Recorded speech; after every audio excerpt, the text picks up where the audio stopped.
All right, welcome everyone. It's Chris Petri. Thanks so much for coming by. I really appreciate everyone for coming by and painting along with us, drawing and painting in watercolor. We're having a great time here on this channel, and of course, this is the Extreme Beginner Series. And again, if this is your very first time coming by to my channel, I want to thank you and say you're in a great place. We do watercolors every week here, nothing but watercolors. We do every kind of subject matter you can imagine. We do landscapes, seascapes, beach scenes. We do city scenes. We do flower scenes. We do still life, teacups, coffee cups, fruit, vegetables, vases, flowers, all of that. We do figure painting too as well. Figures, portrait work, everything in watercolor. So this is the one-stop place for you to start out your watercolors and learn and grow from there. So I cover all the methods and techniques you need to learn week after week here, month after month, and year after year.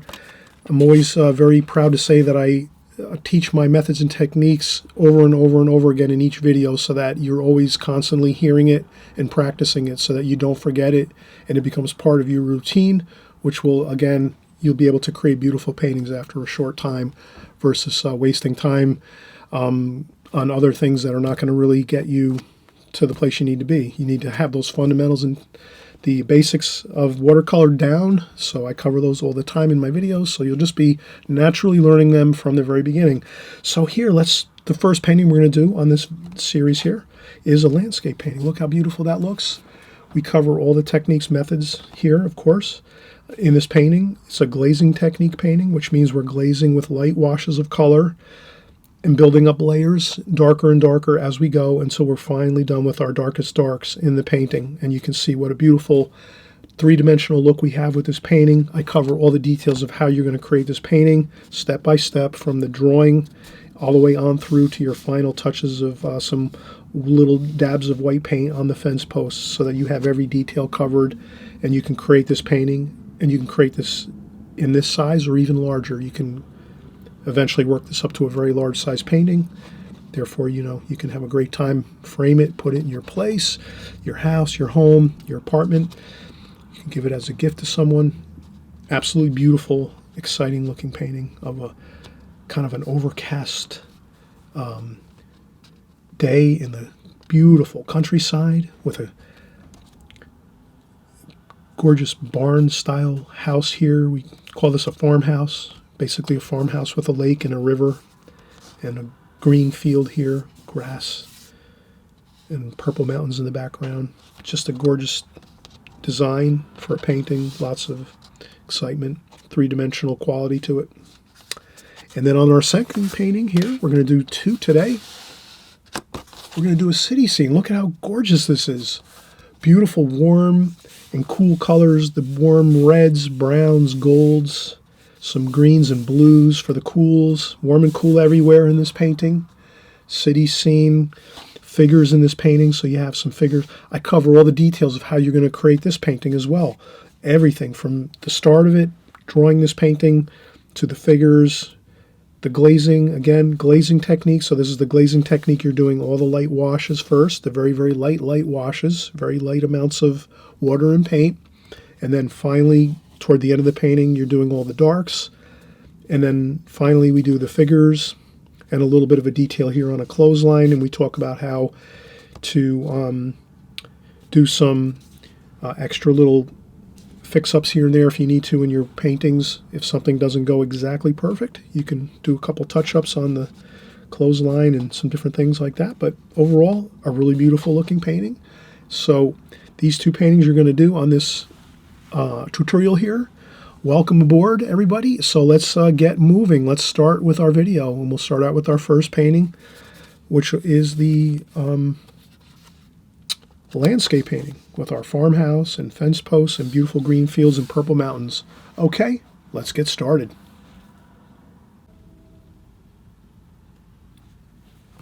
All right, so we just saw the four paintings we are going to do, and this is our Extreme Beginner series.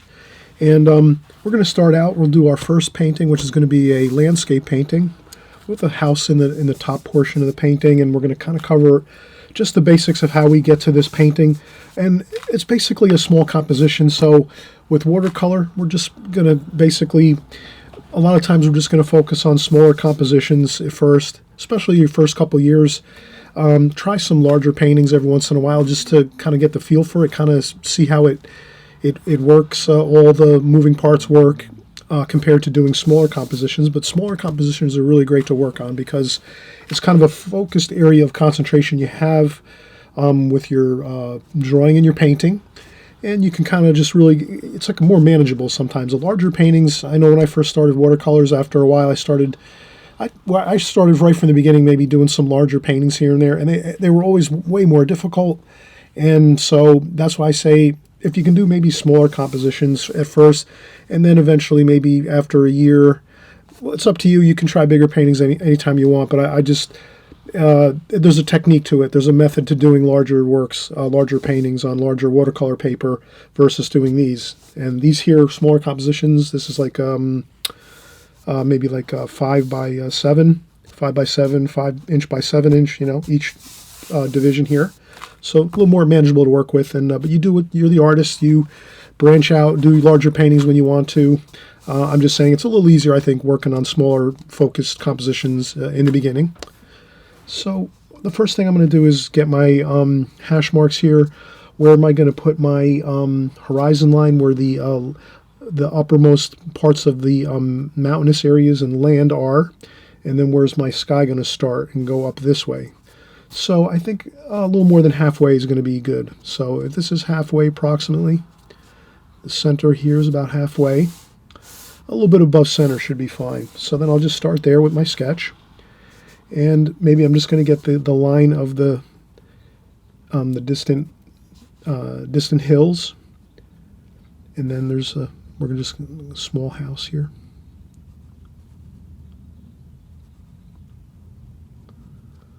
So we have a small farmhouse here. We're making that small because it's in the distance. We're going to try to build a feeling of distance in this picture, in this painting. So then here we have the hills. And the hills in the distance, they pretty much don't change. They go right a little bit. They go right across the picture. And then it angles up here a little bit, maybe. Like that. So our distant hills do have a little bit of undulation to them. They're not perfectly straight across. So you just try to get a little bit of that rolling hill feel. And it ends up a little bit higher over here than over here. But not by much, maybe just a little bit. And then what we're going to do is we'll come over here. We'll leave a little bit of grass over here. And we'll make a lake in front of this house here. So this farmhouse. So the farmhouse is here. And then we're going to make a little bit of a lake here. So I'm going to sort of make a lake over here. Maybe just a little bit. It kind of, not too much into the picture. Maybe it stays about where the farmhouse is. The lake kind of protrudes into the painting about where the farmhouse is here. And then from there, maybe we're going to have an area of maybe like a river, a small river or creek running through the picture. So we're going to do that over here. And we're just going to make it like that. And then it thins out here.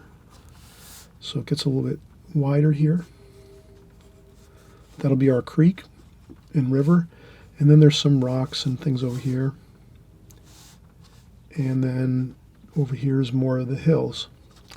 So here I'm just going to put a little small W to remember to leave that white paper. So that's going to be white paper.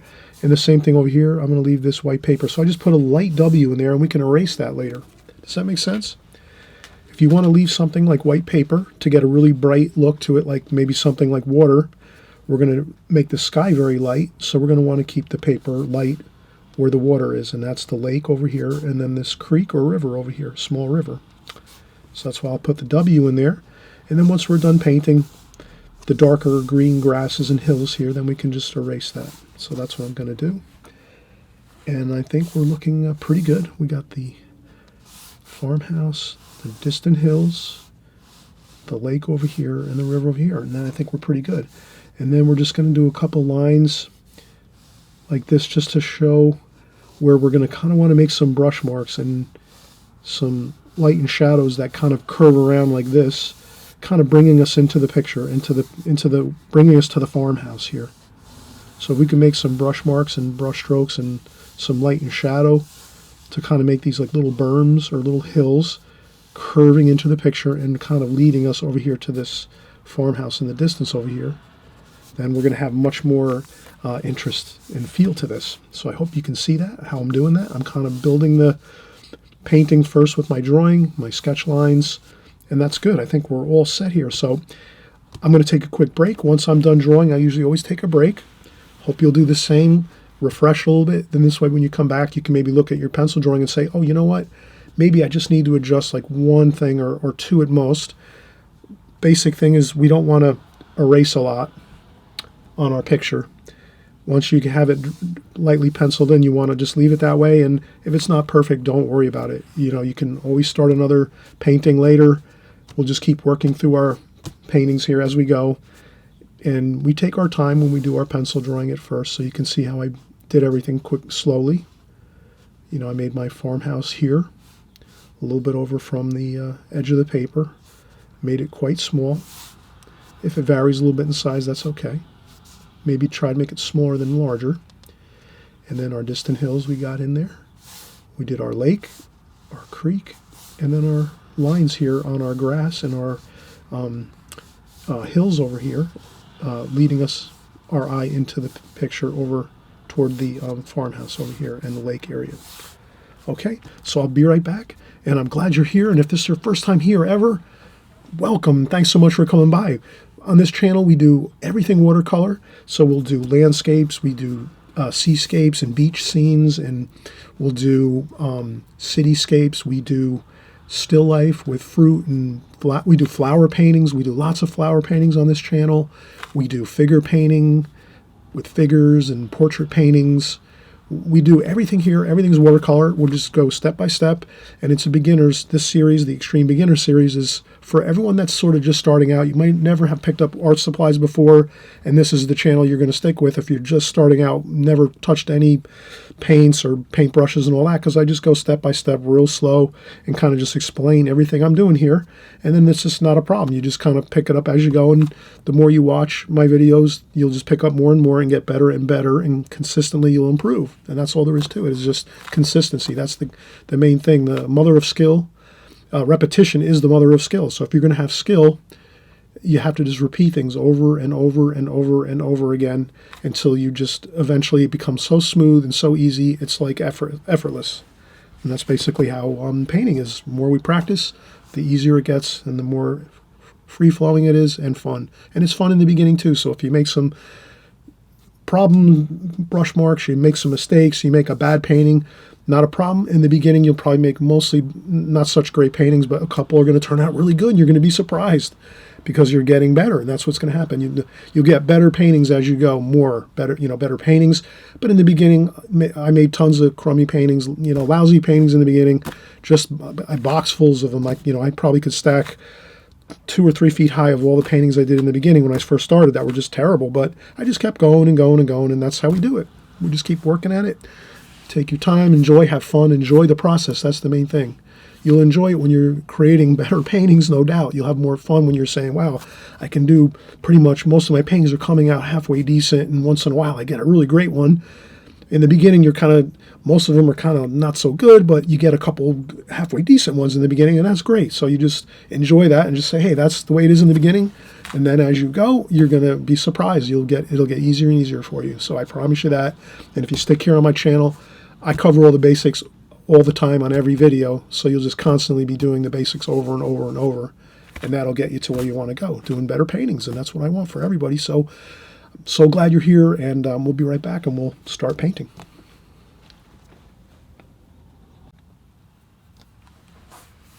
All right, so we're back now, and I'm going to draw this a little darker. What I'll do is I'll zoom in. I just have to remember to zoom back out again. So I'll have to remember that as soon as I'm done drawing this. I'm drawing it darker so you can see it a little better. So we did our We're doing our farmhouse here. And then the hills in the background. So I'm just going to go across here, and that's the land coming this way, and then there's a hill in the back over here. More or less like a distant mountainous area there. And then we have another bit of mountainous area there. And then here we did our lake shape that goes over this way. And then over here we have a little bit of a creek or river over this way. And we put a W in there for white paper and a W in our lake for white paper. So the two water areas are gonna, we put a W in there saying we're gonna leave that white paper. And then we have a little more of the distant hills back over here. And then we have white sky, of course. So we're going to put some light blue, maybe some grayish colors. We're going to make this kind of a grayish, cloudy day. Why not do that? Once in a while, we like to do something different here. We like to do a little cloudy day, maybe some grayish clouds and some muted greens in the fields here and browns, and have some really nice colors, some nice grayed down colors. Okay, so I just wanted to do that, make these lines a little darker, and I now remember to zoom out. There I go. And we're going to start the painting. So let's use our beginner paintbrushes. I usually go over them just quick so we have an idea of what we're using here. So I usually go with the Princeton Art and Brush Company. These are like those wood-looking brushes. This is a square brush or a flat brush. I use a Simply Simmons number 6 round brush. It's a good round brush. These are all synthetic hair brushes. And then this is the brush that comes with the palette, the Prang Oval 16 palette. So I always go over my art supplies first. This is what the Oval 16 looks like when you see it online. Great beginner's palette, perfect. You just spritz the paint like I'm going to do now.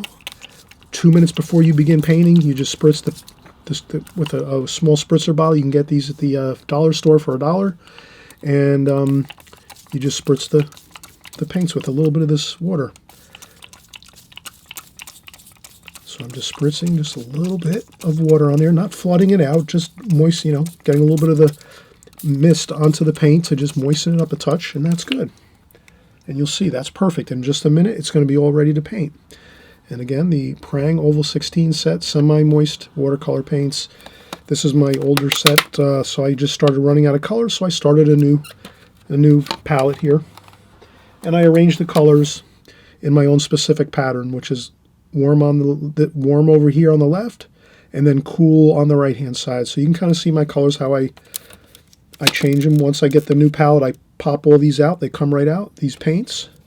So these paint trays come right out, and then you take them all out and you rearrange them and try to arrange them the way I have them, or something similar, where you kind of have your warm colors on one side and your cooler colors like your blues, greens, purples on one side, and then your warmer colors, your reds, yellows, golds, brown, some of your warmer greens. Try to keep them separated.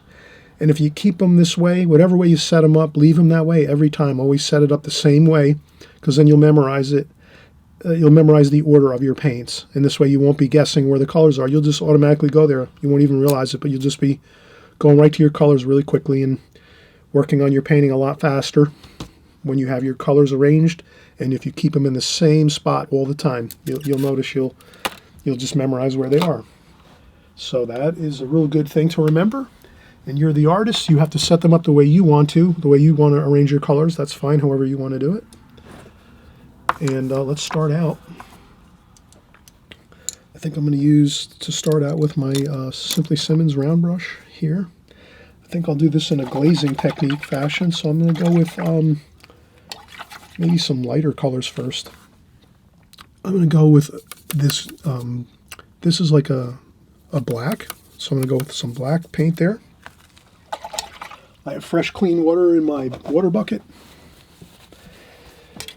And then I have, I usually leave a sponge next to my water bucket or some paper towels, and then I just tap my brush on once I rinse my brush off, I tap some of the water off on the tissue or the paper towel or a small sponge, just so that I take off some of the water. I don't want the water flooding everywhere into my paints and all over my paper. I want to keep my brush a little bit dry. You know, I don't want to keep it too wet. So you rinse the brush off, you tap it on the sponge or some tissue, and then you go in and get your colors, and then a little bit of brown, and I think that'll look good. A little bit of blue. So I'm going to use some blue and some brown in my my black color. Maybe a little more blue. I think it still needs a little more blue. Okay, that looks pretty good. A little more. That's looking better. A little more blue. That looks better. That looks good. That looks like a Pines Gray. And then what I'm going to do is take just a little tiny bit of it like this. So what we're looking for here is a really light amount of it. I had some purple in there. That's when if you find you have a color that for some reason a color was left in your palette and you didn't see it and it got into your paint, just no sweat. Use a small piece of paper towel and then put another bit of, I want to wash this down a little bit with more water. So I'm just going to keep dipping my brush into my water pail, bringing over some water. You could also spritz some water in there with the spritzer, however you like to do it. But the key is we're doing the glazing technique, so we're going to do lots of light washes and then go over with darker washes. So here I'm going to just do a nice light wash like this. Maybe I'll add a little bit of water to the paper too, fresh clean water. Yeah, I think that's going to look good. Like that. And trust me, we're going to layer these colors. So your first wash, you just go really, really light. Really, really light. Like this. And you can even do the same thing. Let's do some very, very grayish wash here. And we'll do those, we're going to follow those pencil lines. Let's scrub on the paint like this with your brush. Doesn't have to be perfect. You're just going to get some lines on there with a little bit of that gray wash like this. It doesn't have to be everywhere. Just get some in there like that. And remember, we leave this area white. We leave that white too there. And along there. Okay. And now you can see we're building some layers here. We're layering the colors. The first wash, super, super light.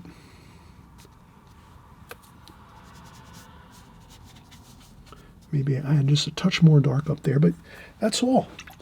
That's it. So right now, all we're going to do is let this dry. The only thing I might do is maybe I might add a little bit of grayish color to this lake over here.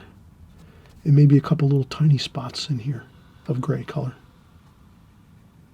Just like that, a little touch of spots. And that's it. And then what we'll do is we'll let this dry 100%, and then we'll erase those W's. But this is where you have to let the paper dry 100%. Okay? So we'll be right back. We'll let this dry, and we'll come back. All right, we are back again, everybody. I hope we're having fun. Are you having fun yet? Excellent.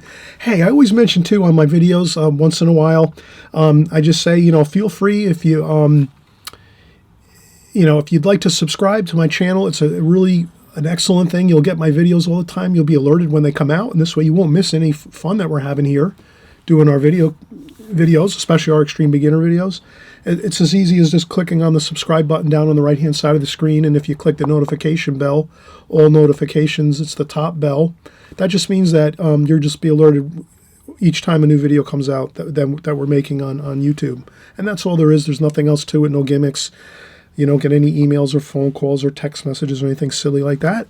It's just YouTube's way of saying, hey, you like Chris's content, you like his videos, we're going to let you know on YouTube.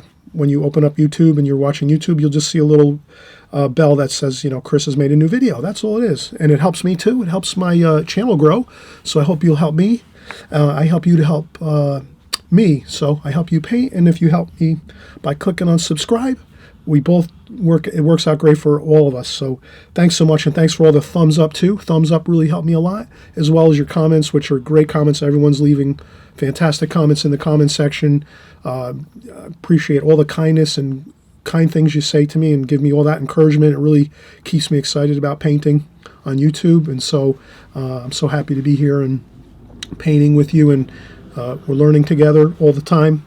So we're going to continue on here. And again, we mentioned the main thing is when we do this first light wash of some of that black mixed with some blue and some just a very, very little bit of brown, mostly black and the blue, we get that nice Payne's Gray looking color. If you're kind of familiar with maybe some other colors, Payne's Gray is like a very popular color. Almost all watercolor artists have that in their palette.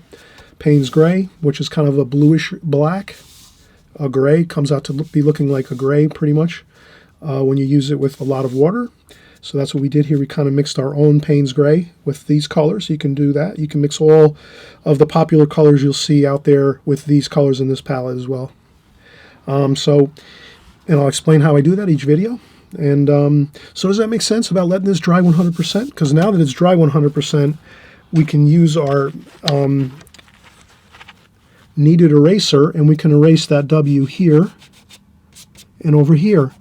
Now, if any of you ever tried erasing with damp paper or wet paper, you'll know what I mean. You have to let the paper dry 100% before you ever use your eraser. You have to have your paper 100% dry because it'll just tear the paper and ruin your paper and ruin your painting. So always remember, if you put little helpful insignias on your paper to remember to leave white paper here and there, wherever it is, the only time you can erase it now, once you've done that, is when the paper's 100% dry. Because if you do this and you go across any damp or wet paper, it'll tear the paper on your watercolor painting, and that'll look just terrible. You'll have to actually throw it away because it'll look so bad. And that's it. Comes off real easy though once the paper is 100% dry. And we're all set and ready to go for our second glazing or our second wash. I think our sky is going to pretty much stay the same. We might add a little bit of orange to it, but that might be later. Let's get our green grasses and purple mountains in. So let's get some purple here, mixed in with some of that gray, like that. And then again, I rinse my brush, dry off a little bit of the water on the tissue or a paper towel or a sponge, and then just get a little bit of water in here. You can see there's not tons of water flooding around. Can you see that? I've just got a little bit of water in these washes. They're a little puddly here because we're doing light washes, but I don't flood my palette at all with a lot of water. And then here we're going to do this purplish mountains in the back. That'll give us that nice feel of distance in the back, purple mountains and hills. And I'm just going to go across easy. I have my hand on the paper at all times, so always remember that. When you're painting watercolor, my techniques, mostly when I teach newer students, our Extreme Beginner series, you're always going to see that when I'm painting, I'm using a very, very firm, tight technique where I have my hand on the paper at all times while I'm using my brush and even my pencil too. So I have my hand on the paper resting down, and then when I touch my brush to the paper, then I just slide my hand very lightly across to the right while my hand's lightly on the paper now, resting on the pad of paper. And that's how I get my brush stroke nice and even, smooth, and it's not going off in 15 different directions. See, I just do it nice and easy. And you can even hold your hand down and move you can keep your hand in one location and move your brush quite a good distance, maybe an inch, and then you have to slide a little more, and then you can move more. But you can kind of see how it's kind of like you can do about an inch or two. Actually, if you really stretch out, you can stretch out. You can get a lot by hardly moving your hand at all on the paper, but that's technique. You have to practice at it. It does not, you can't do this overnight. It takes practice. Just keep doing the practice. That's all. So I'm just showing one of my techniques here, keeping the hand firm on the paper, and then you can come all the way across here. Then you have to lift your hand a little, slide across, and go again. And that's how you do it. You can do a nice, great purple mountain right across the back there of the painting in the far distance, and that's going to dry lighter. Always remember, watercolor dries lighter. So you put it on a little darker, and it's going to lighten up about half. So if you put something on that's really, really light, it's going to even lighten up a whole lot more. You'll notice this will dry up pretty light once it's dry. So, okay, now we're going to go with our greens. We're going to start doing some really, really light greens. I'll mix some of those greens with that little bit of leftover gray. And I think this is good. Maybe a little bit of gold, that yellow, lemony yellow, and some greens. Let's see what we can get with this. So we're going to do the same thing over here. Rest my hand on the paper. Maybe we'll do some over here. Start over here, hand on the paper, and then just slide across really easy, like that. And then maybe another bit here, like that. And you can kind of see we have the beginnings of our grass and hills over here. And again, we're doing this in glazings. And now I'm going to start to move my brush around a little bit. Scrub around on there.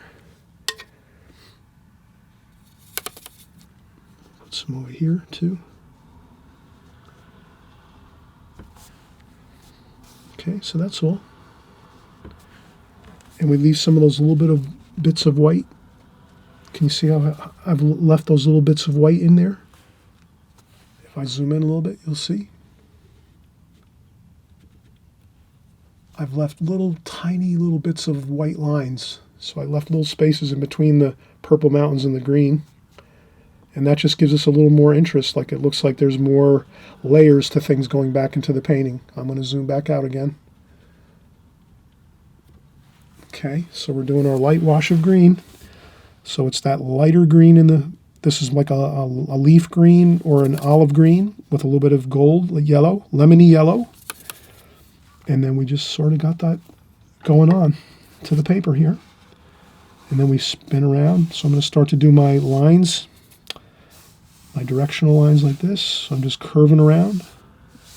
That's all. Now I'm using more of a, I'm holding my brush off the paper a little bit. I'm not really resting my hand on the paper too much because I'm just holding the brush really hard on the paper and just spinning it around like this.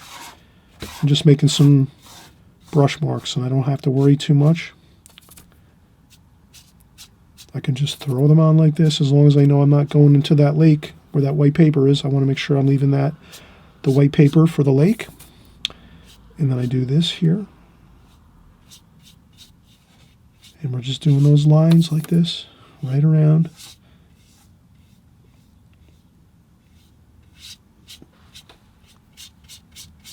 Like that. And later on we're going to fill it in more. So it looks a little odd right now, but it will look better in a little while once we go over more layers. But this is just the glazing technique. We're just layering the colors in the washes. So the final look will be when we're done with the final washes on top. Does that make sense? So don't worry how it looks when you're doing these lighter washes. Just keep layering them like this. Leave lighter and dark areas like we're doing, because that's going to be our curves and lines that lead us into this barn over here, to the farmhouse. That's all. And then we do that. All right. We're going to do the same thing now. We're going to just take a quick break. I'm just going to actually use the blow dryer and dry this off quick, but I'll do that off camera and I'll just take a break. I'll shut the camera down for just a second, the video, and I'll be right back. Okay, I used the blow dryer just to dry off a little bit. 100% dry right now. There it is. Then we go here. We're going to get a little bit of that grayish color. Let's do the roof here on the barn. Like that. And I think we can do a little bit of orange for the sky now. Just a very, very little bit of orange, you can see.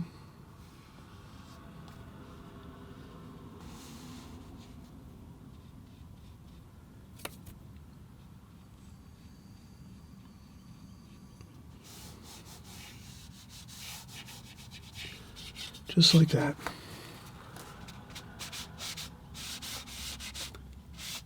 Okay, and I did a little bit of scrubbing with my tissue. You can do that too if you want, but I wouldn't suggest that. I would say just let it be with that little bit of orange wash on there. And again, we're doing this in layers, so you're going to see we're going to have it.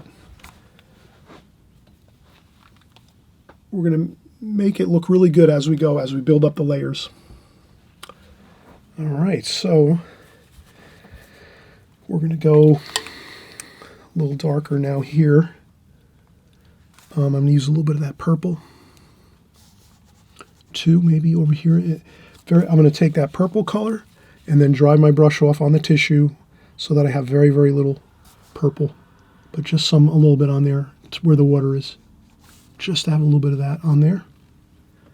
And maybe there's a little bit of shadow reflection there of the barn.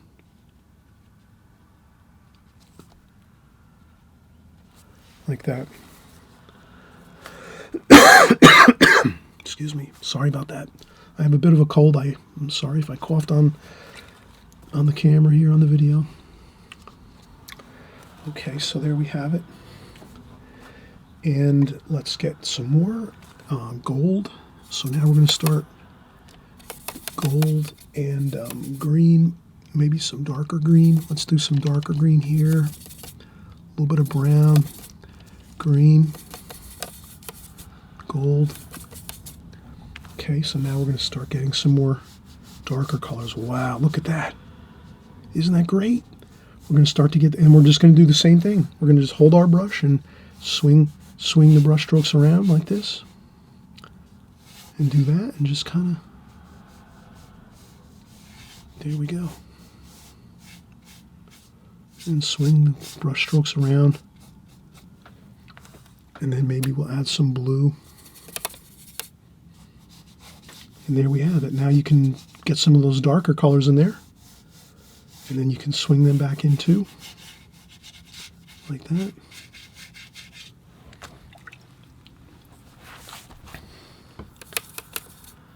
And you can mix up some greens and browns. You can start to get a little darker now. And then I just wanted to layer it before.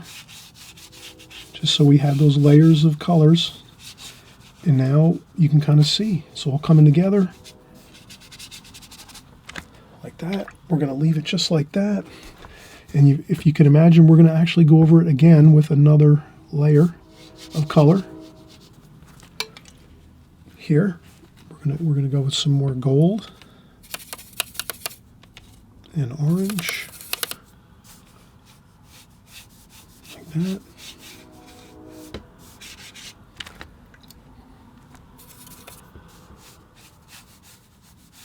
Like that.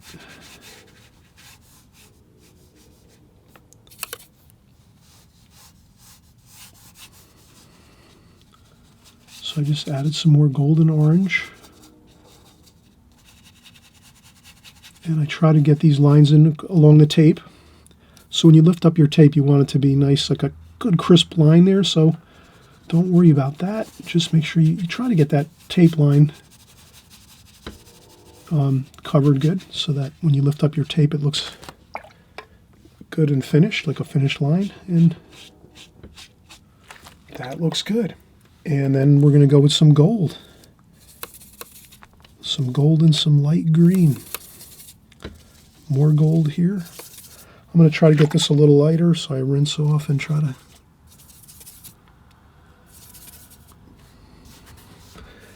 I'm going to try to make it a little bit more lighter green there. That looks pretty good.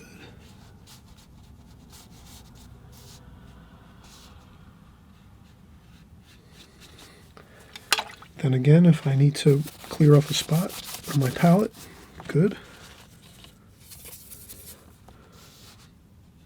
Now this is a little bit of a cloudy day, so I don't want to go too bright with my colors, but still this looks kind of good with a little bit of that lemon, just that lemon yellow in a few spots here and there. And then some of that green we can mix in there too. And again, I'm just always doing those round curved lines this way. And I think that looks good.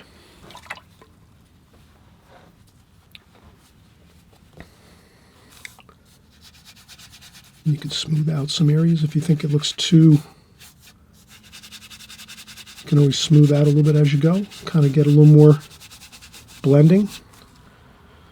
But I think that looks pretty good. Once it dries, I think you're going to see that it looks pretty good. I'll get a few more darks over here. Maybe some rocks along here. We'll put a few little darker darks over here. Some rocks and things on the shoreline where the water is, the river. There's a little creek here. Some rocks there, maybe some rocks over here too. Some little dots, just make little indications. Does that make sense? Indications of some rocks. Doesn't have to be anything fancy. Little tiny dabs of spots.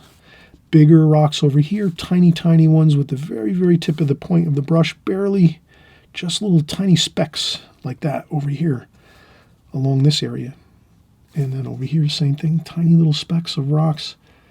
That goes a long way, making little tiny details like that. Really does look good. Kind of finishes everything off. And then here in this far distance, you wouldn't see any rocks or anything because it's so far back in the painting. It's like a mile away over there, or a half a mile approximately. So you won't see any rocks back there, just the purple mountains. And then here we have the, let's make some windows. I think we're coming to a conclusion here. So we have, for this part, we're going to do some windows here on our farmhouse and a door. Maybe there's a door here. And we're making these colors light too. This is a little bit in the distance. You know, it's in the middle distance. It's like in the middle of the painting. So you figure this house is about a quarter of a mile away from us, or not even, maybe an eighth of a mile away from where we're standing. And then about a half a mile away or a quarter mile away is the edge of this riverbank here. And then as you go back into the mountains there, that's like a mile or two away. So you can see how we've built a beautiful amount of distance in this painting, and that really gives it such an incredible look. Having a three-dimensional look to your quality to your paintings will really enhance the beauty of it and the excitement of it. You'll see that once you do this painting and you finish, you'll look at it and go, wow, I can't believe it, how good it looks. And that's pretty good. I think if anything we could do, I'll say let's leave it like this. We could do a few things. We could do, I think we could do maybe some fence posts, maybe. That might look good.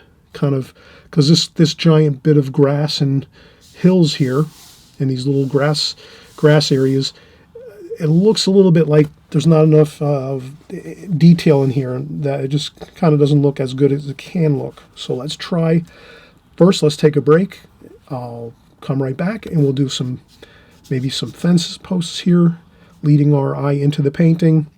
And then once we do that, you'll see it even enhances the painting to a whole new level. Okay, so we'll be right back.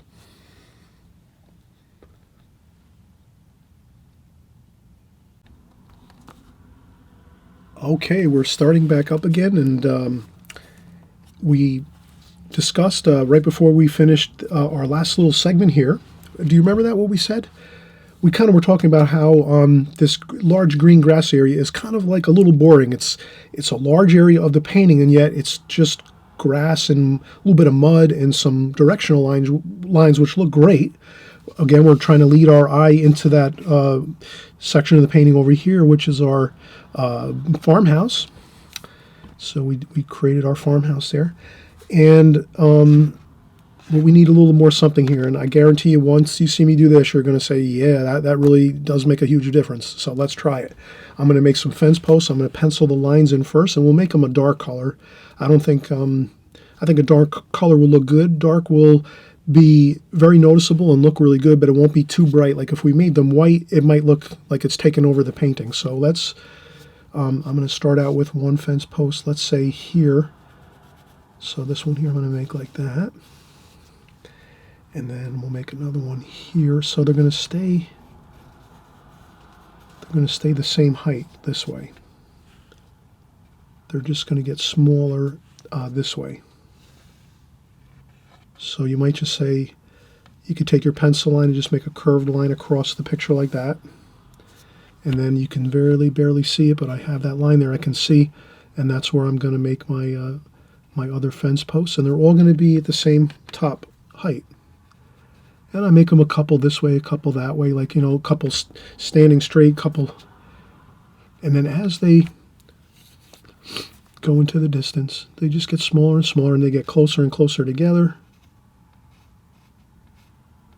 And then once they go over here, they're very, very small, and we can barely notice them.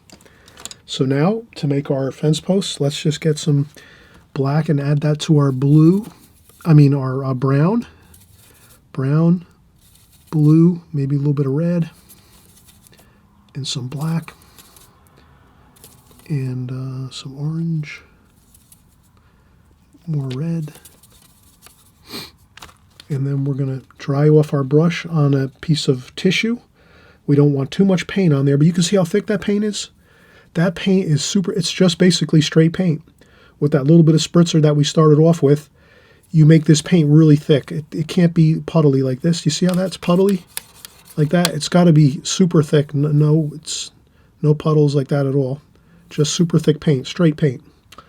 And then, you dry off, you load up the brush, put tons of it on the brush, dry off the brush on a tissue just a little bit so you don't have too much on there. And then we just start right here and we just go right down the paper and go one there, another one there.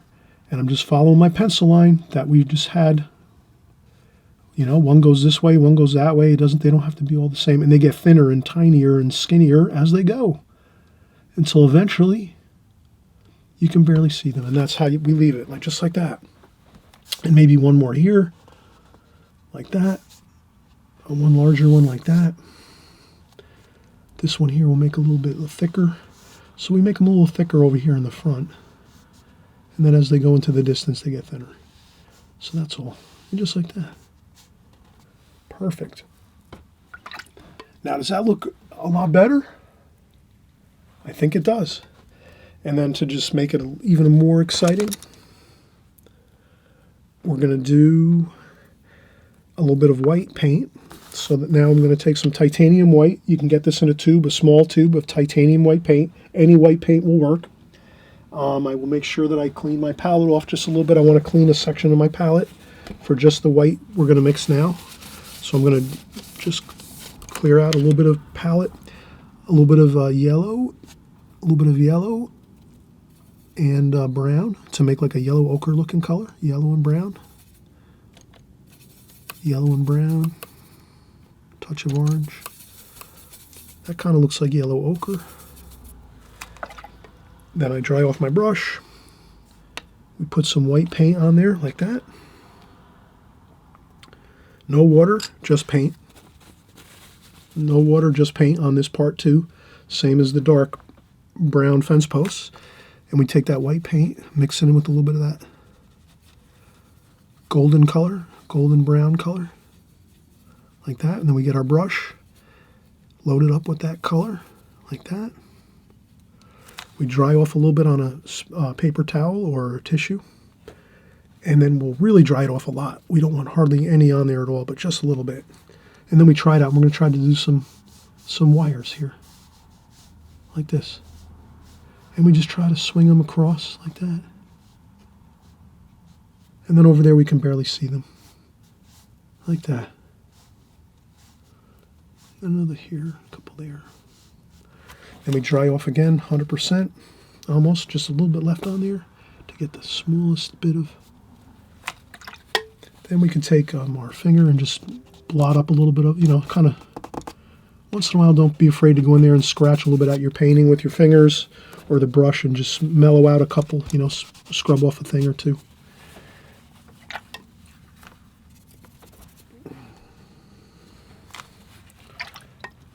Okay, and then maybe just another little bit of touches of white paint here on the tops of the posts. There we go.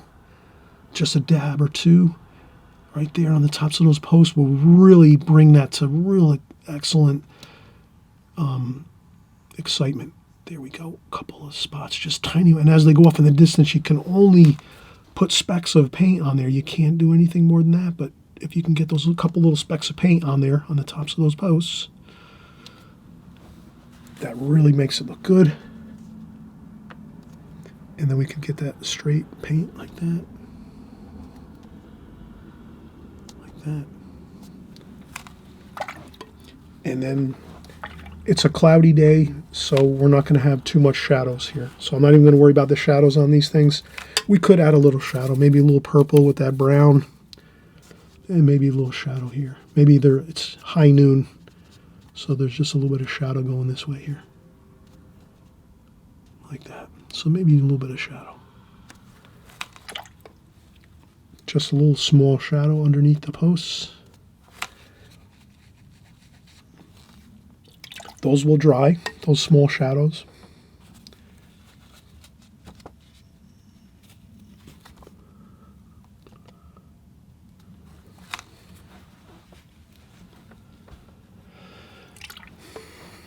Okay, and then maybe a little shadow over here on the house. Let's do it. Since we're going to put in a shadow, might as well. Like that. You can just see I'm adding in a couple shadow spots under the gable here of the roof, under here. I'll go with that darker kind of shadow there. Over here too as well, so there's a little bit of a shadow there. Okay, adding some shadows will look good.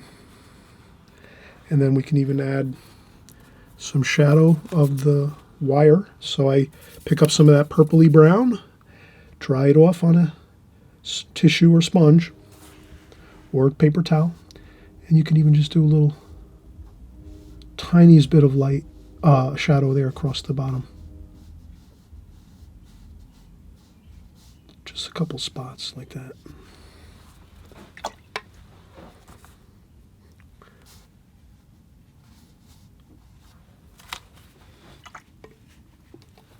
That just has some fun with your imagination when you're looking at it. You're kind of seeing some shadows from the wire on the ground as well as the posts. The sunlight is high in the sky, so that's all we remember is on this painting. The sunlight is high in the sky, like this. And you could even say midday. Midday. We can't see that. Let me back out the camera a little bit. There we go. So I just put my light insignia on the top here. And I just put the notation midday. We're making little notes for ourselves with our lines on our painting. Hash marks as we go when we're first designing it. And now you can see the completed painting. It looks really great. We're going to do an easier one next. I know this one was really kind of intensive, but I wanted to start out right out of the gate here and make sure that we did some impactful work here. This is really an incredible painting. This is one you can try over and over again until you really perfect it to your own liking. You can do this in different colors, fall colors. This is like a cloudy day. You can do a sunny day and maybe change up things. You have to kind of plan it out. How would it look in a sunny day with this landscape painting with the barn in here and everything, the farmhouse? Okay, so you got to game plan things before you paint, but you can, again, change the look of this by just adding some different colors and thinking about different times of year maybe. Maybe you can make this a snowy painting with snow on the ground and use the fence posts and you have really cool shadows on the snow. It's all up to you. Let's take a break. I'll come right back and we're going to start our second painting, okay?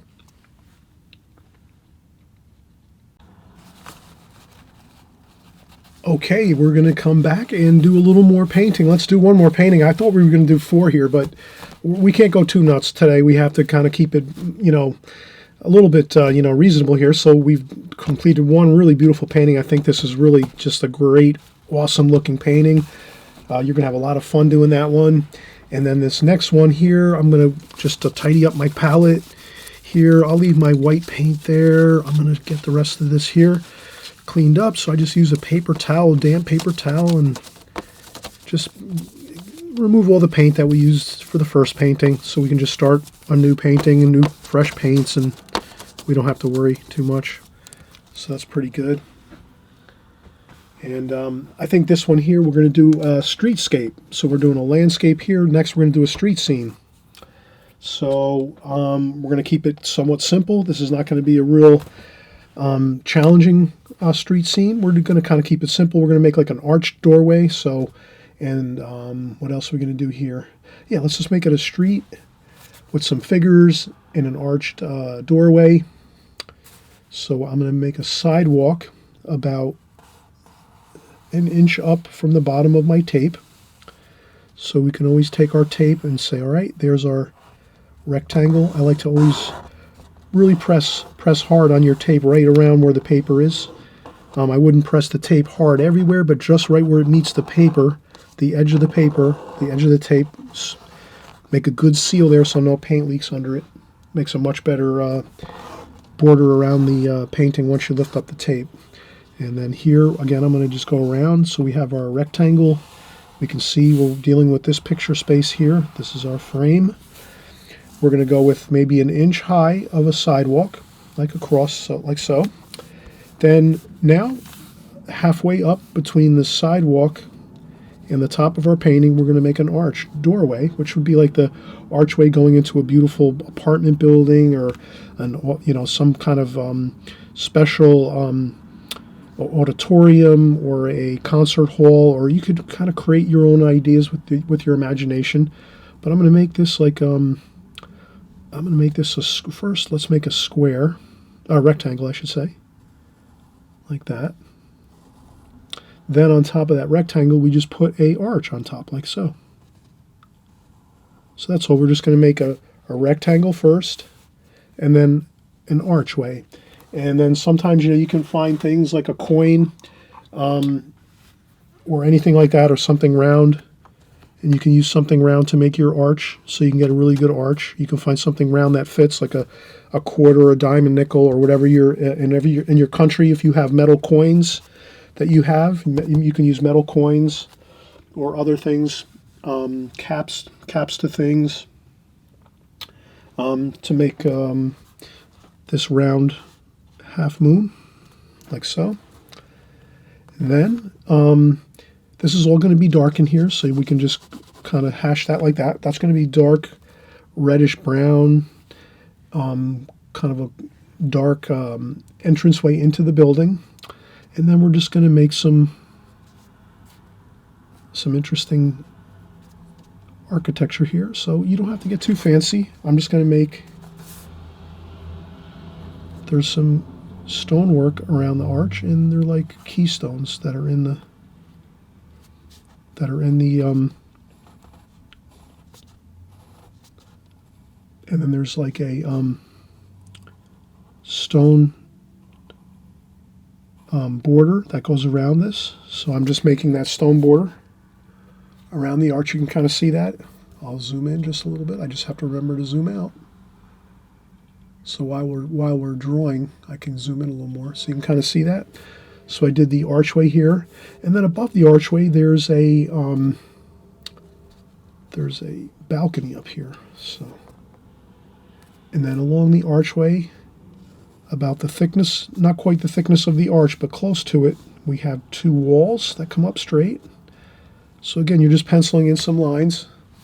So we're making two lines just to go across here. There's a balcony up top. And what else do we have? We have two windows that are at the same height as the arch over here.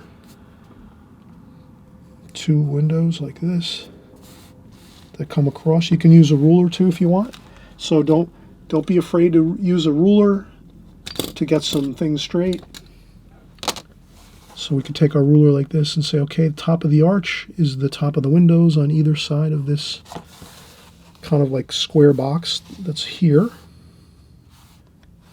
So there's like a square with an arch, and then there's two windows on either side. And then the windows are like so. And they have moldings and raised stone features around them. So it's going to look interesting when we're done with this. I think it'll look fantastic. So we have two windows here. Again, this will be dark, so I can put some lines in there like that. That's going to be very dark. This might be some, there might be some shades in there on this one. And then we will have, the balcony's up here, and it doesn't go, it goes about halfway across here. So the balcony ends about the center of this here. So if you could see that, the center of this wall here. So this is another window here, and this is a window here. This is a wall and a wall, and then at this wall, the center of that wall is where the balcony is. So then we just make the balcony across here.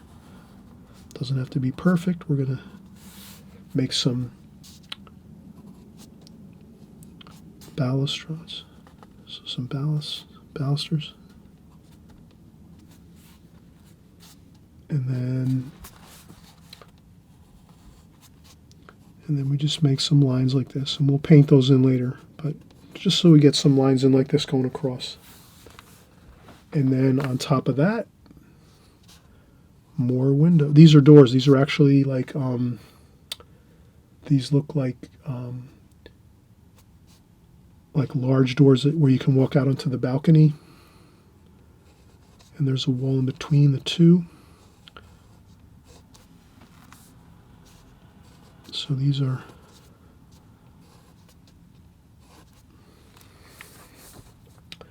here. I made one too thick and one too thin. Let me get my eraser.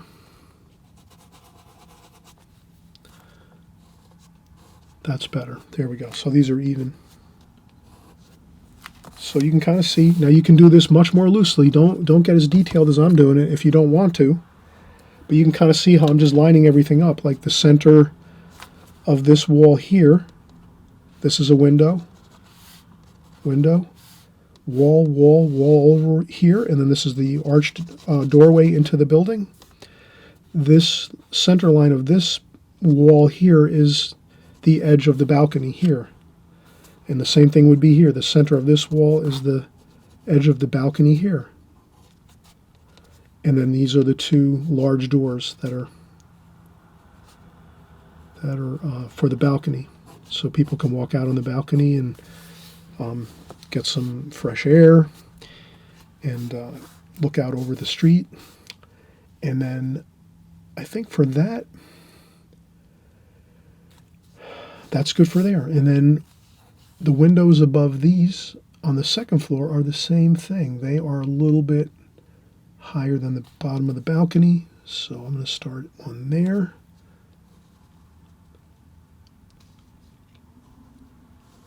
That's a window there. And then we go across here, follow that same line across. And again, if you want to use a ruler to get things even, you just say, okay, the bottom of these windows, these two windows over here, are going to be just a little bit above the balcony floor. And then we do that, and it's in line with this. So this window up above this window, the second floor windows are up here, and they're in line with these. And there's some shutters on these like that. And then there's shutters there and there. And I'm going to not be perfect about it. Don't be perfect with this. But just kind of see how I'm getting things located where they are. So within this rectangle, everything is fine now. We have everything there. Then from this window over here, we have a little bit of a clothesline connected. So this person is putting out some clothes and things, towels, like that. So there's some clotheslines there. And on top of these windows, there's another water table, stonework. That's a water table there.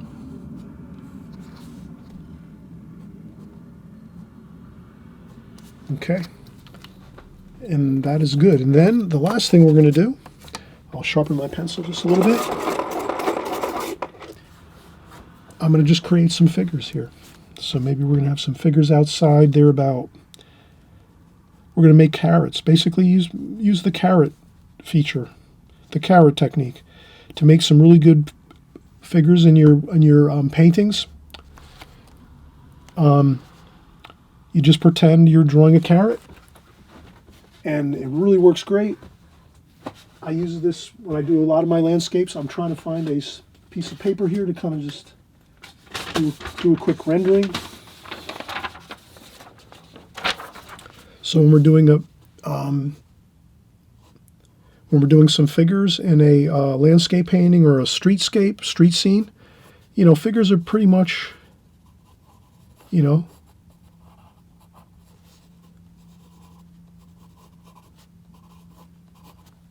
they're kind of like carrots, basically, right? So if we saw a carrot like this, figures are like carrots. They're wide at the top with the top on there, and they come down to a point where the feet are. So that's all you have to remember. Think of a carrot, kind of draw a carrot first, and then you can make, kind of loosely trace a carrot onto your paper, and then you just put on the head and the feet, and you're all set. And that's what I did here. Carrot, head, and then there's another person here standing next to that person, another carrot, and then you could put some feet there. You don't even have to worry about the feet on the figures, and then you have maybe another small child there, so it's just a tiny carrot there for a child, like that. And so you have two parents, maybe they're with their child, they're on the street scene here. Then maybe there's another couple figures over here. You know, maybe this one's in motion, they're walking, but again, the same thing, carrot shape,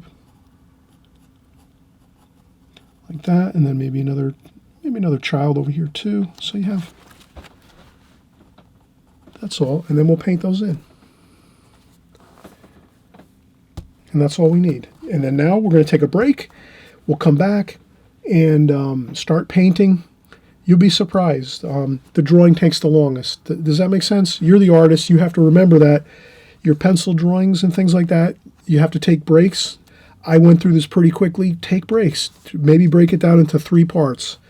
Maybe get this done in 3 parts. Or if you want to make it even more simple for yourself, if you're just starting out and you don't want to get into all this detail, maybe just make it one simple feature. Maybe make it the one square here with the arch and a couple figures next to that. Try that first. Then maybe, a week or 2 or a month from now, maybe then you try a little more of it. And if you do it and maybe you branch out and do it a little bit larger each time. The first time you just do the square with the arch doorway and some figures. Then maybe the next time you add on a couple of the windows, practice that. Do another one like that, another composition. And then maybe your third time you're doing your composition, you add in all of the windows and then the second floor too, up here with the balcony, and then maybe the clothesline here and the windows and shutters. So again, don't overwhelm yourself. If it's too much in the beginning, just simplify things. Just break it down and say, you know what, I'm just going to do one thing. I'm just going to do the stone wall here with the arched door and some figures, and you just put that onto your paper and leave the rest of your paper just white paper, or you can make it really large. But you make the decision on that if you want to do all this detail or not, no problem. But I think I've explained it pretty clear here, how to draw everything. It's pretty simple. You can kind of see the scale of everything. It's like basically, an inch up from the bottom is the sidewalk. And you can bring the figures down a little more onto the sidewalk, maybe. Like this. So you can do that. You can make the sidewalks like this with the directional lines.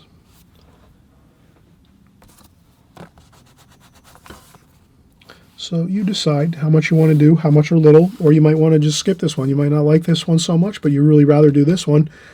Have fun with it. Just enjoy. Have a good time with your paintings, with your drawings. We'll do this one next. We'll paint this one next, and I'll kind of show you how you don't have to go so serious when you're painting this. You can go a lot looser and a lot more fun with your painting of this.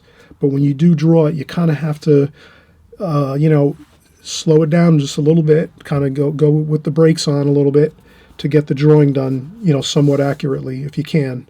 Then once you get into the painting part of this, you can go a little more fun, a little more free, and I'll show you how to do that next, okay? So we'll be right back.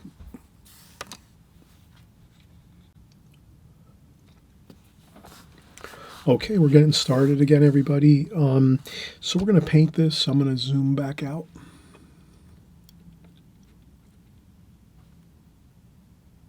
And I'm going to take the approach that for this is glazing technique again, same as this, glazing technique, first glazing. What we'll do is we'll use our flat brush here, I think. And what we're going to do is try to mix up our colors. Lots of colors, light washes. I'm going to clean, dump my water in the water pail. I actually have a pail next to my art in my studio here, next to my art table. It's a large, like 5-gallon bucket.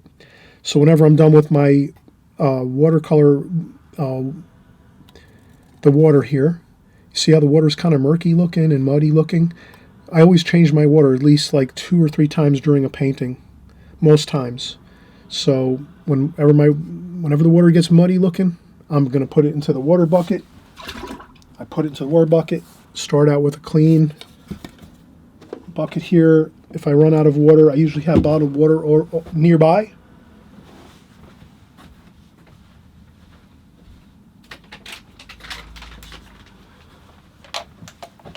I'm always drinking water. It's refreshing. It's good. I drink lots of water. So I pour some bottled water. If I run out of, I usually have a large container of water, like an orange juice container like this at my studio table, my video table here that I create all my videos on YouTube. And then if I run out, I have no worries. I don't have to worry about going downstairs. I can just grab a bottle of water because I have a case of water all times in the studio here. And I'm going to start out fresh, clean water. I'm going to go into my palette and I'm going to say I want to make lots of interesting colors in this painting. So I'm going to start out with some, it's a warm painting, a sunny day street scene. I'm going to go with orange and some dark orange, dark orange, red, some red there, some brown. So those are more the darker colors than maybe, let's see, a little bit of the red there, some of that rose kind of red, like a rose madder or alizarin crimson. And then there's some golden colors there. And then maybe we're going to go with some brownish yellow ochre kind of colors. Yellow and burnt umber and yellow makes a good yellow ochre, raw sienna kind of look. We have that pinkish color and some reds, and then we need some greens too. So I'm going to put some greens up here. Those are our cooler colors in this painting. The greens a little bit and the blues. A little bit of the blues there. So I'm just mixing up some of them blues and greens. Those are going to be in the painting as well. And we'll have some dark, but we're going to do the light washes now. So the key to this is, again, with the glazing technique. Now, do you recall when we did this painting here, the top painting? We did the light, super light washes first over the whole picture. Then we let that dry 100%. So now we're going to do the same exact thing. We're doing the glazing technique here on this painting. And sometimes you notice we do the alla prima method, which is when we paint all at one time and we don't do the washes first and let it dry and all that. We just kind of start in one place and work around the painting until it's completed. And I like that method. I like that method a lot. But I also like the glazing method a lot too. So I like both methods, glazing and the alla prima. So, but let's do these both in the glazing technique. So I'm going to start just putting on some like this, cross hatches like so, like that. I noticed I had some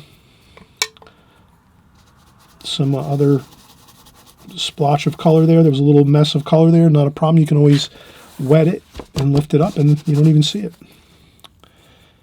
And then we're going to do some golden colors. And then I'll take some wet water and just kind of just cross hatch some gold. Maybe even a little bit of that really yellowy color, the yellowish lemon yellow. And the basic thing is just use the cross hatch, use this flat brush like this. Like this, and we're just going to build up the glazing in the layers. And then there's some green there too. I'm going to take some of that green, put some of that green here and there just to get some of that cooler greenish color going on. A little splashing. You could do some splashing too. These are stone buildings, so add some texture to it. It's got some good texture with the paper too. You can kind of see that paper looks good. So you can scrub around too. You can do some finger painting if you want, like that. And then we do some mixtures of all the colors maybe together, just like this. And just like that. Just like that there. And then you just cross hatch everything like that. Then you just That's all you have to do, and that's the first glazing, and that's it. And if you want, you might lift up some spots and make them lighter. Like maybe that's a little bit lighter, the stonework over here. So I'm going to make this stonework over here a little lighter. So you can see I'm dabbing up the paint there right around this archway. And then maybe over here too, there's some brighter spots. But other than that, we're going to leave everything the way it is. We wanted a good light glazing of color. Some beautiful, all the colors, the greens, the golds, the yellows, the reds, the oranges, the rose reds. Everything is in there. On that first glazing, you let this dry 100%, and then we'll come back and we'll start filling in the darks. And you'll notice that, wow, is it going to look so incredible once we start putting in the darks of this painting, the archway, the windows up top on the second floor, the balcony area. You're going to see how this will really transform into an absolutely incredible looking painting for you.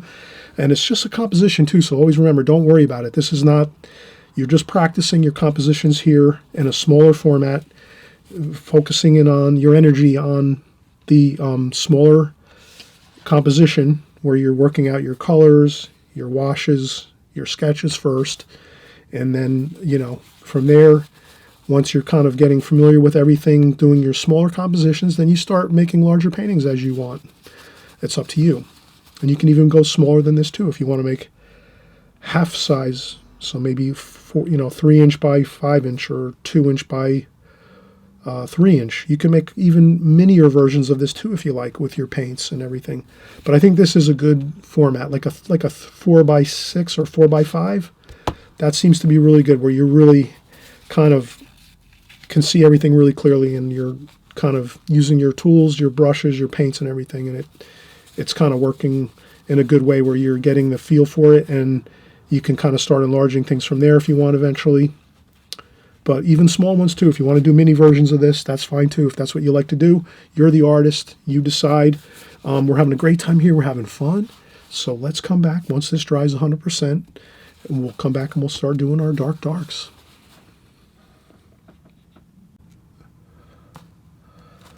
Okay, we are going to get started now with our darks. We're doing the glazing technique as we said. I'm going to try to zoom in just a little more here. I want to keep the palette in view so you can see what I'm mixing.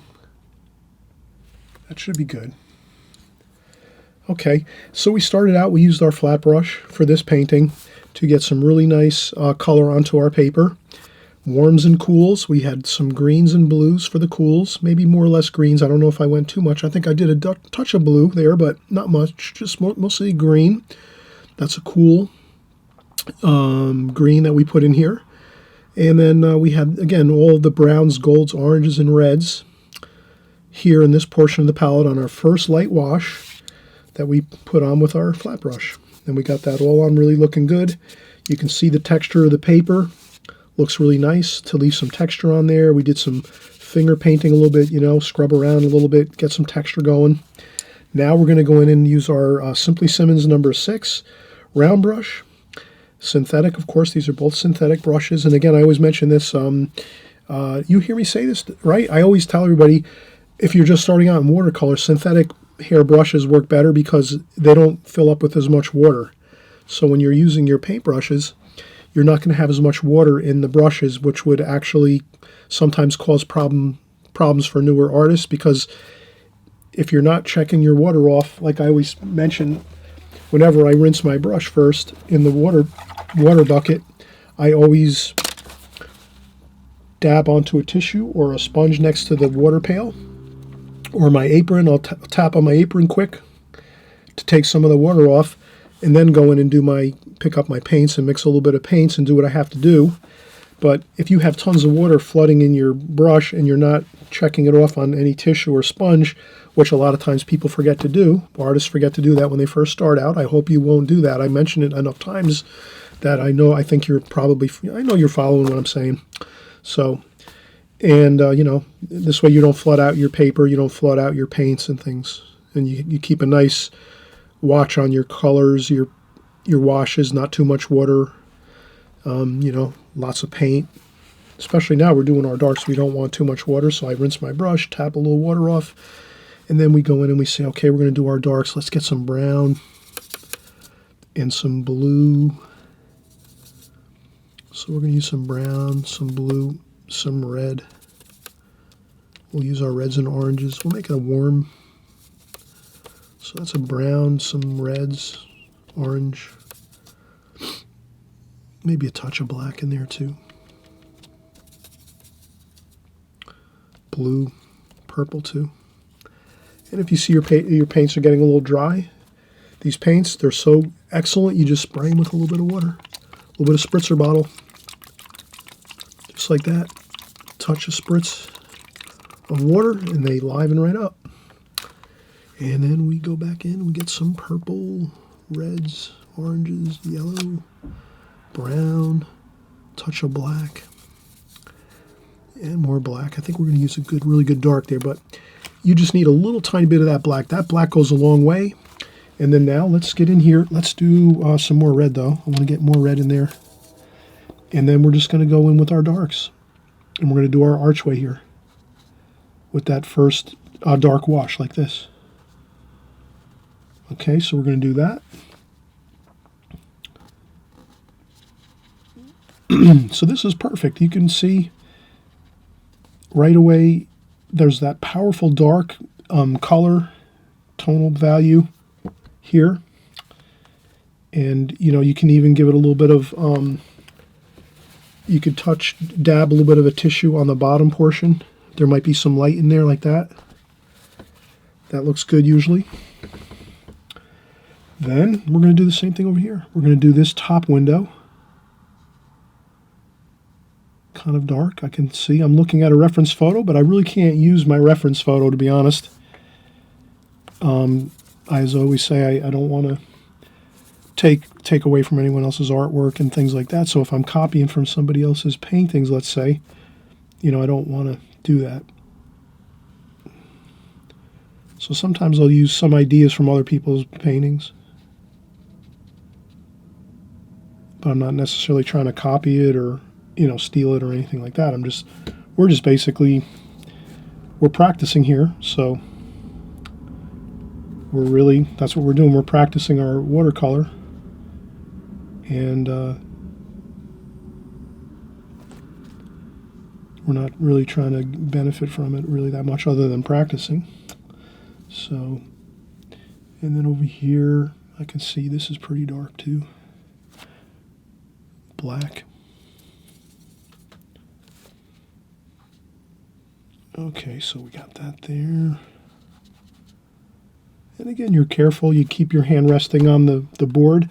I have a really large board that I work on, so I forget. Sometimes I forget to mention what I'm using here, but I'm using like a really, kind of like a large board. It's almost like a 24-inch by 36-inch masonite board. It's like an 1/8-inch masonite board. And then I put my paper, construction paper over it first so that it's got a, you know, like a layer over it so that when I put my things on here, you can see just the paper, not the board, because the board's got all paint all over it and things like that. And so that's what I use. So since I have such a large board here, when I rest my hand down on the board, it's way over here. So I always have a place to rest my hand flat, and then I can just, you know, my hand's resting on the paper, stable, and then I can just do my brush strokes really like this. And then rinse off the brush, dry it off on the paper towel or the tissue. And then you can even do this like this. And then do a quick blot up like that. That usually looks good. That means light's kind of like shining into the windows and the doorways. And this one over here, this looks like an orangey yellow.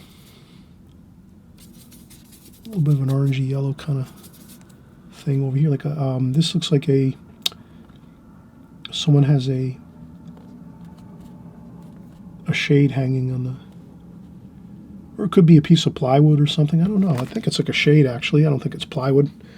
This is looks like a very beautiful area, neighborhood, somewhere in a beautiful city. You can pretend what city it might be. But I'm doing the darkest darks first now. So we're going to do other glazings over this one. just so you kind of know. We're just trying to tackle the really, really dark darks first now. That really works out good. I'm going to get some green here. There's some really cool greens up here. So I'm going to use some greens up here for the windows, some dark bluish green, and then some lighter green there. And then I'm careful to keep my window color above this balcony, because we have the balcony and the balusters and the railings here. So we're going to do that next.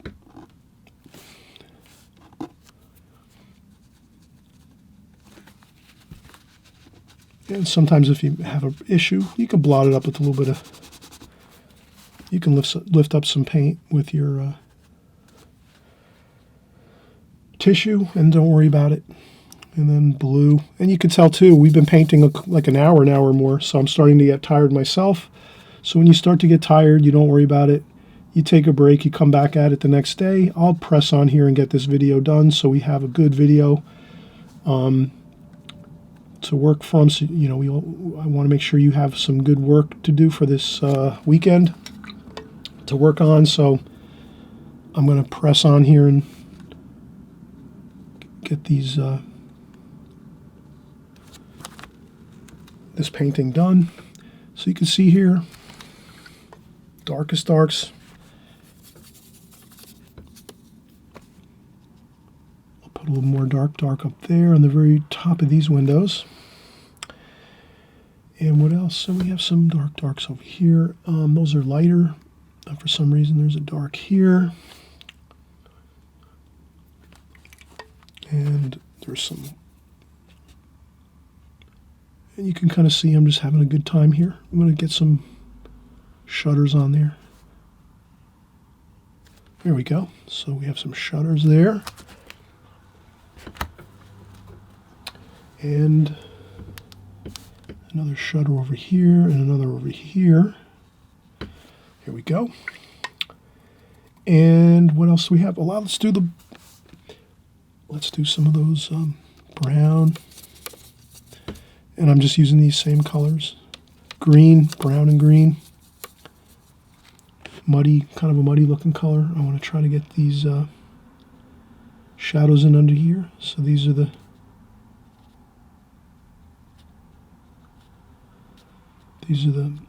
balusters on the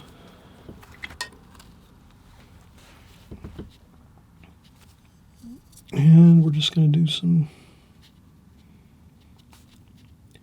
shadowing under there. Okay, that's the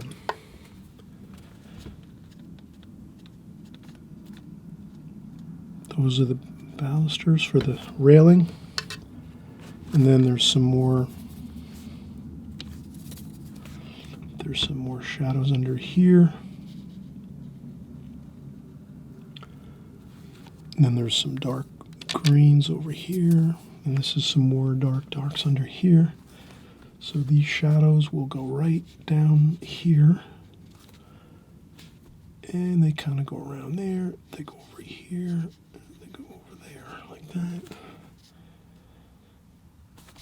Okay, there.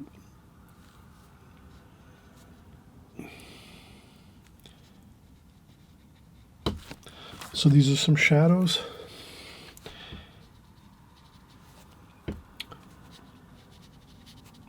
And I'm just trying to follow the shadow patterns, and these are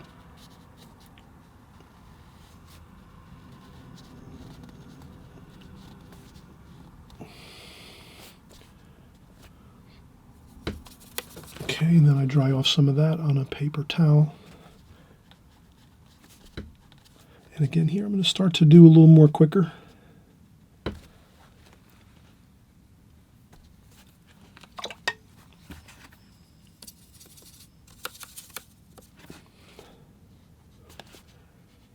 I'm going to do some lighter shadows. So these are some lighter shadows here. that we see. Like that. And what else do we have here? We have, that's good there. Maybe I take a little bit of splashing. Splash around a little bit on this page just to get a little texture going. You might be thinking, oh no, that'll lighten up. You can also dab off a little bit of the speckles, but you want to get a little bit of texture going. There we go. And what else do we have here? Let's, more shadows over here. Light's coming from this way.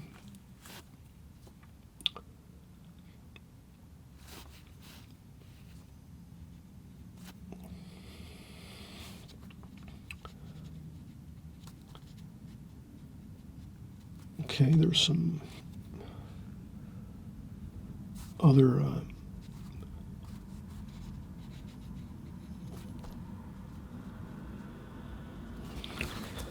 and that looks about good. For, you know, we're really, I'm going to do this here. I'm going to do a couple lines for the sidewalks. And all we have left now is the figures and a few other things. Let's do some, let's see, let's get some,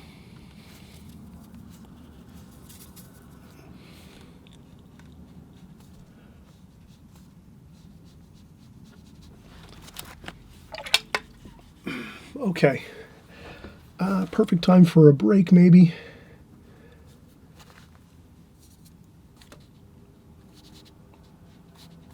I'm just doing a little bit of the shadowing here.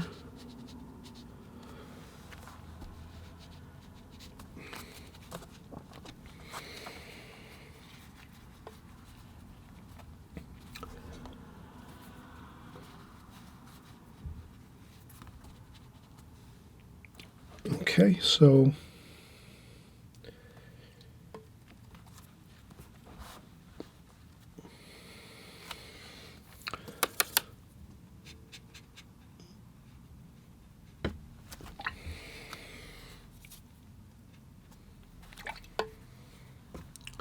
a little bit of green here. So I'm trying to get a little bit of that green color there. That looks good. A little bit of green mixed in with the warmer colors like the oranges and reds and things. That really looks good, but you can't go too much. Just a little bit, you know. Here and there, we put it here. We put it in this shade over here. Maybe a little bit there. Maybe a little there. Then we can go across here. A couple more darks there. Then over here we're going to do that clothesline, so we're going to leave that pretty much simple like that. All right, so let's take another break. It's great to take breaks. You always hear me say that. And I always mention too, hey, if you haven't, if this is your first time here, again, welcome everybody. Thanks so much for coming by. I appreciate it so much. And if you're just starting watercolor, this is a great place to be. I always pride myself on doing all the basics, all the fundamentals of watercolor, the methods of the methods and the techniques that you need to learn when you're starting. Because if you don't learn the right techniques and methods when you're first starting watercolor, it becomes frustrating and most people give up with watercolor. But I know you're not going to give up on it because I'm kind of sharing all the fundamental basics you need here on my channel. And you can always go back and look up any Extreme Beginners video. I've been doing them for about maybe 6 months now. So if you look up any Extreme Beginners, you just type in Extreme Beginners Chris Petri on your YouTube search, and you'll find all my videos. And there's not there's like maybe about 20 now or 30 videos I have that are Extreme Beginners videos. And when you look at them, you can go from the very first one, you look at them by date, and you can say, okay, where's the first Extreme Beginners video that Chris did? And you look at that one, you'll see at that one I show you everything, in detail, the brushes, the palette. I explain everything in more detail, but I also keep refreshing everybody as I go with each new video. So I'm hoping you'll see that I'm really making an effort to, if maybe you don't do as much binge watching, on YouTube, if you don't do a ton of watching of videos, but you found this video and you're saying, oh, what do I do next?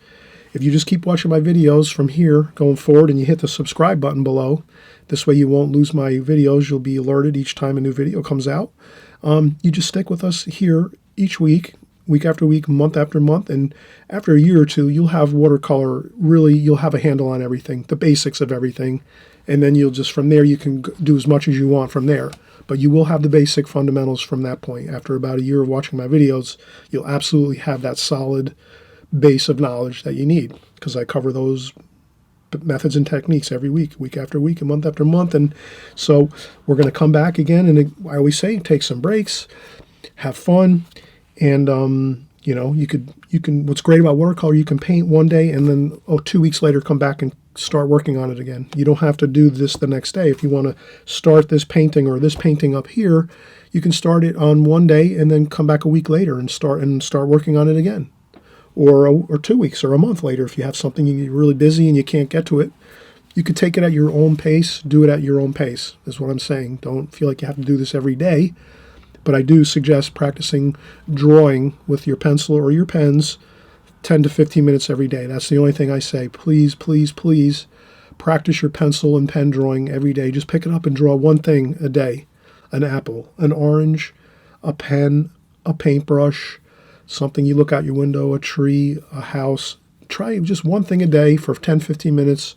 And as you practice drawing day by day for 10 or 15 minutes, your drawing skills will just skyrocket. So try doing that. That's really going to help you tremendously. Okay, so we're almost finished with this one. Let's come back in about 5 or 10 minutes. I just want to take a quick break, and we'll do the figures, and we'll do some of these towels and shirts and things on the clothesline over here, which is going to make a nice little interesting place for our eyes to look at for a few seconds as we're browsing around in our painting when we're looking at our beautiful artwork here. So we will be right back.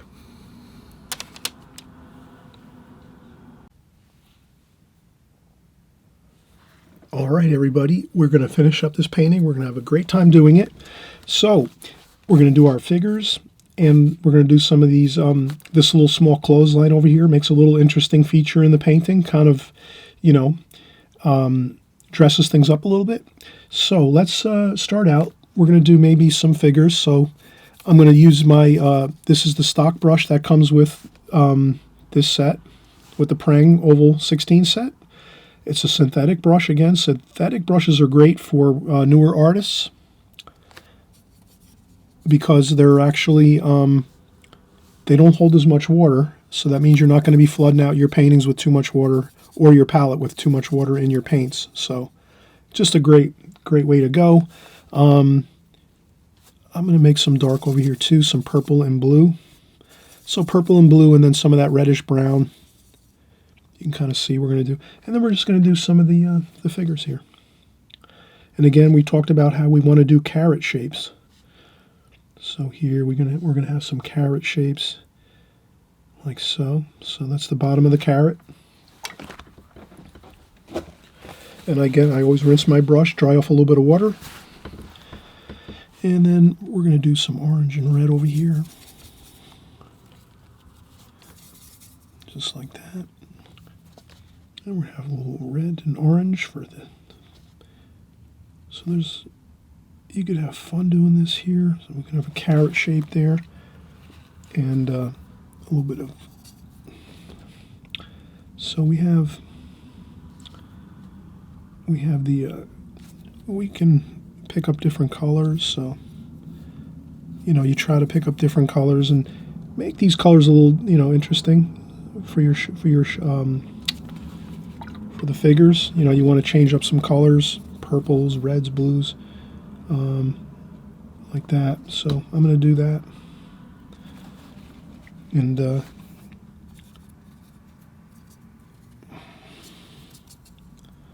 just try to do things like that. And then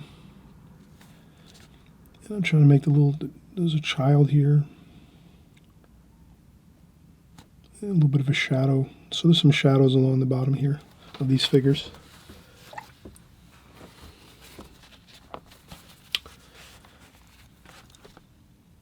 And people out in the street enjoying a sunny, beautiful sunny day in the city scenes here. And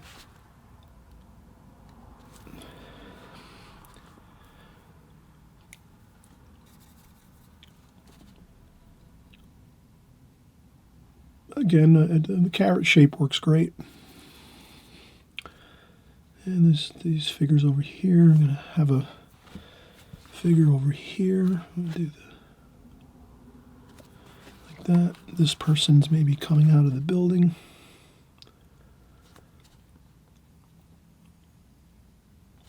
And a little bit of shadow underneath the figures.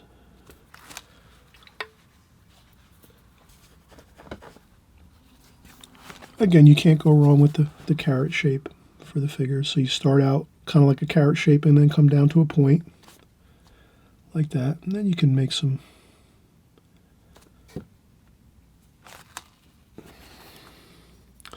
make a little small dot on the top for the heads. And another carrot shape over here. Maybe this is the small child here. So they're next to their parents maybe. They're kind of just enjoying the day here, and they're chatting and having a good time. It's a beautiful sunny day.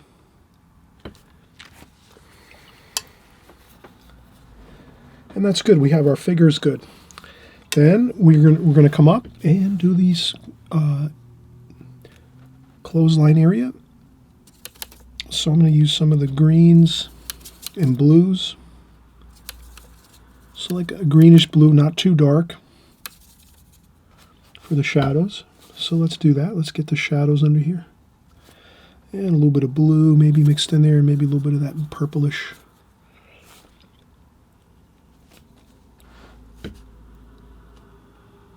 And there's another one here.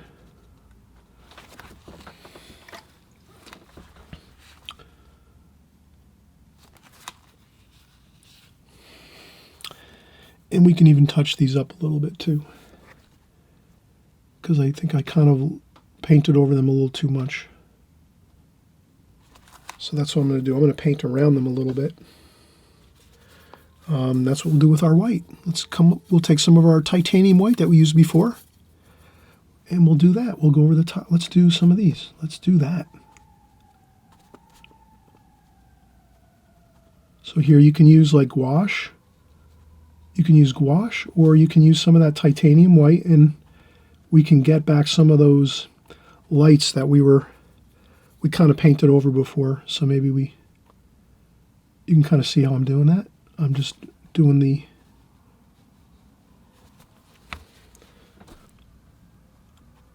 just like that. So we have just a little bit of interest over there.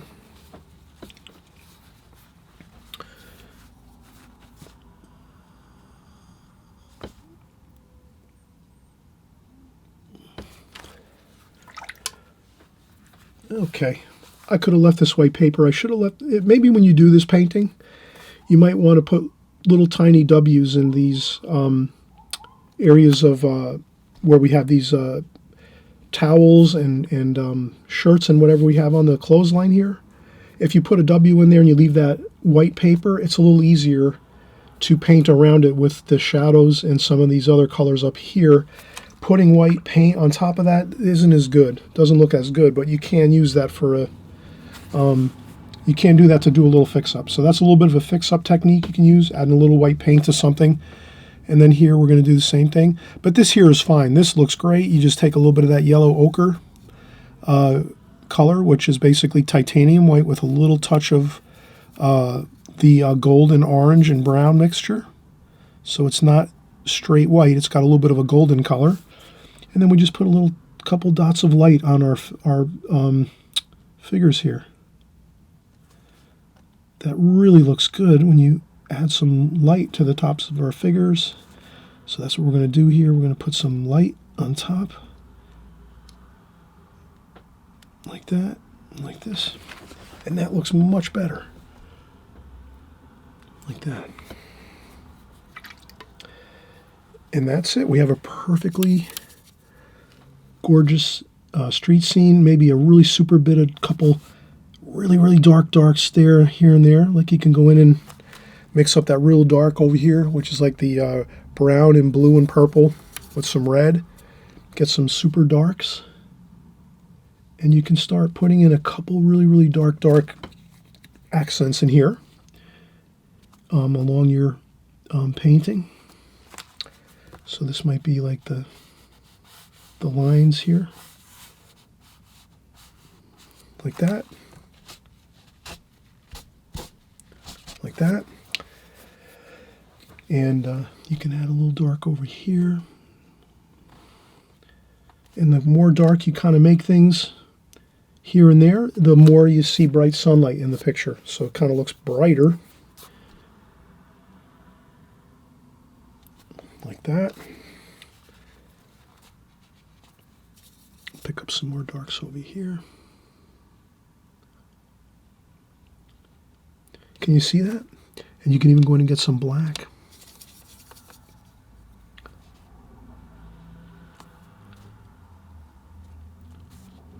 Some black like that. And that looks pretty good. Okay, so we're going to call this one complete. We have some figures. You can add some